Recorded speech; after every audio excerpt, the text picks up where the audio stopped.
Saya akan membahas tentang materi Tuhan Yang Maha Esa. Tuhan Yang Maha Esa itu adalah Allah Tritunggal yang kita imani, yakni Allah Bapa, Allah Putra, dan Allah Roh Kudus. Ada satu Allah namun tiga pribadi.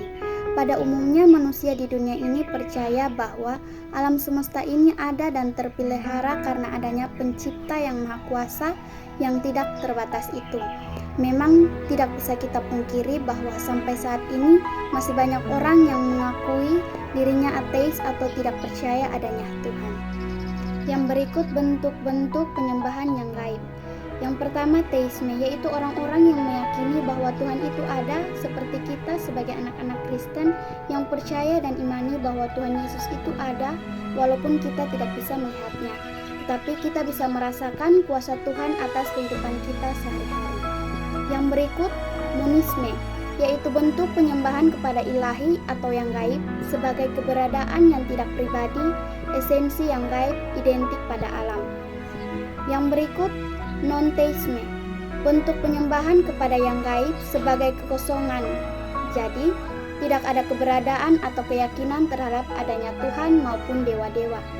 Yang mereka yakini bahwa alam semesta dijalankan tanpa perlu Tuhan ataupun dewa-dewa.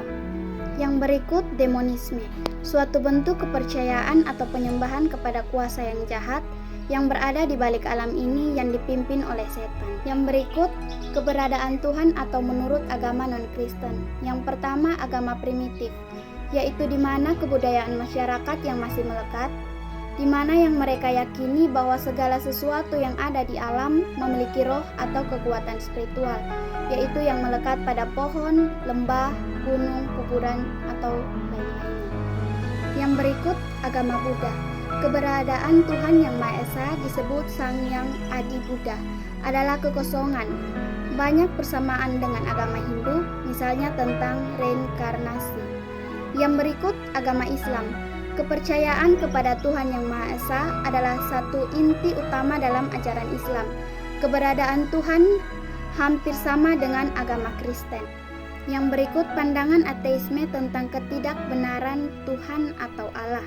Ateisme adalah suatu aliran atau sikap yang berusaha menyangkal atau meniadakan keberadaan Allah. Jadi, landasan berpikir mereka adalah materialistis, positivisme, dan rasionalis.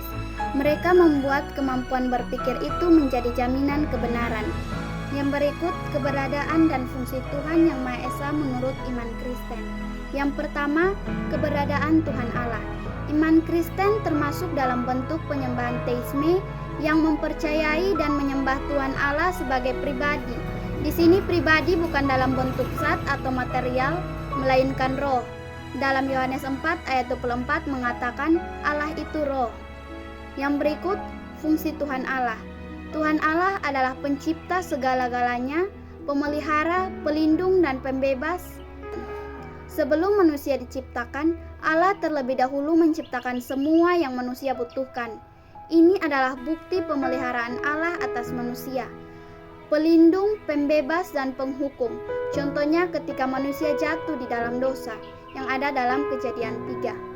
Yang berikut, mengenal Allah dalam Yesus Kristus mengacu pada Perjanjian Lama dan Perjanjian Baru. Dalam Perjanjian Lama, keberadaan Allah itu adalah Allah yang jauh.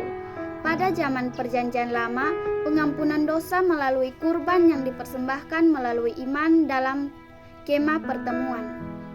Orang-orang yang berdosa akan pergi meminta pengampunan dosa dengan iman dan persembahan yang terbaik tanpa cacat dan celah sesuai kemampuannya. Imam akan memproses kurban pada kemah suci dan hanya imam saja yang boleh masuk ke dalam ruang yang maha kudus.